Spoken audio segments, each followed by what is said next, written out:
Salut les mercenaires! Aujourd'hui, on va parler des plus grosses dingueries du chapitre 10-27 de One Piece. Mais avant ça, abonnez-vous et mettez un j'aime afin de faire grandir le mercenariat car on a bien l'intention d'être beaucoup plus régulier. Bref, c'est parti! Action! Résumons la situation. Onigashima était en train de devenir Hiroshima. C'est plus Onigashima, c'est Hiroshima ou Lai. Jusqu'ici, Sanji est en train de faire de One Piece un espèce de hentai complètement loufoque, juste parce qu'il n'avait pas le courage d'augmenter lui-même le taux de féminicide dans le manga. Zoro, lui, venait tout juste de se rappeler qu'avant tout, il était là pour être sabreur, et non, un rouleau de papier toilette humain. Et le trio Luffy, Yamato, mais surtout Momonosuke, était en train de chauffer la tête à Kaido, avec leur insolence et leur comportement de petits voyous. Ok.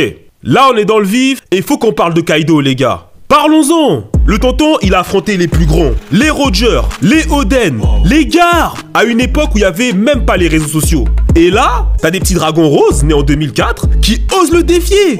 Momonosuke, avec tes grosses narines. Et en plus, il a une fille insolente tout droit sortie de MTV saison et enceinte. Mais c'est normal que le monsieur il tombe dans la dépression et l'alcool. C'est normal. Et en plus, après l'avoir bien chauffé, ces deux petits bandits essayent de fuir. Mais vous là, allez où là? Restez là! Reste là!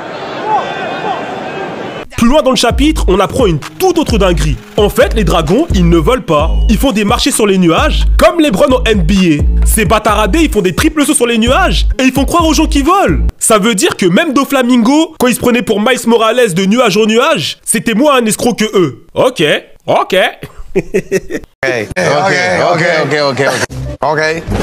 Puis on a la double team, Franky et Vincent Roronoa. Non, je rigole. Allez, mais c'est ça aussi que j'aime chez les Mugiwara. C'est quand ils font des crossovers complètement farfelus, comme Van Damme et Dennis Rodman dans Double Team. Un Mogo qui traîne en slip et un jeune là qui fait des teintures vertes. Gardez-les. Mais bon, on va pas trop mal parler de Zoro, parce que là, il est en train de goudronner King.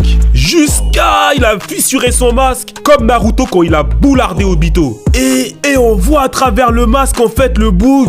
C'est un Renoir. Hey, maintenant que j'y pense, quand je repense à tous les tête-à-tête de Zoro, en fait, le gars, il aime bien goudronner les Renois. Il est comme chez Lini un peu. Il est archi fort quand en face de lui, c'est des adversaires bien maffés, bien tièpes. Mr. One, le Renois costaud et artistique. Pika, peut-être c'est une coïncidence. Je vais pas dire il est raciste, mais je compte pas sur lui pour poser un genou à terre en hommage à BLM. Ok. Les mercenaires, c'était les plus grosses dingueries du chapitre 10-27 de One Piece. Une sorte de review, mais avec notre modus. Ouais, je ne suis pas Afro Chewing Gum. Bref, abonnez-vous, mettez un j'aime et on se dit à plus tard. Bang bang. Qu'il a 13 ans, il veut bosser, il prend une taquette. Wow. Là d'où je viens, l'argent c'est l'argent. On ramasse, on balai pas les miens. Wow. Monsieur, je t'ai fait des AR.